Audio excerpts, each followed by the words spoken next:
আপনারা দেখছেন কেন্দ্রীয় শহীদ মিনারে সনাতন ধর্মের 8 দফা দাবি নিয়ে এই বিক্ষোভ মিছিলটি করতেছে।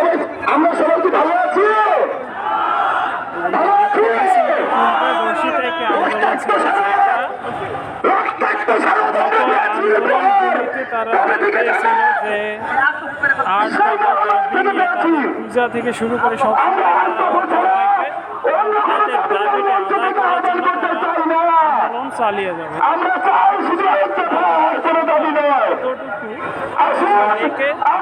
আজকে কেন্দ্রীয় শহীদ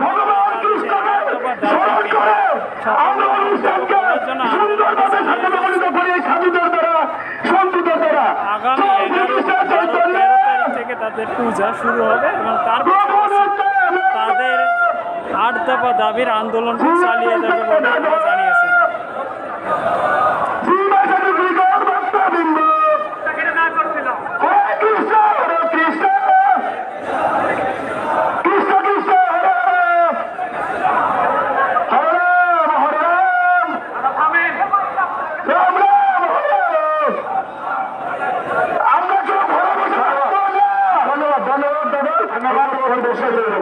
আমাদের সময় খুবই সংক্ষিপ্ত।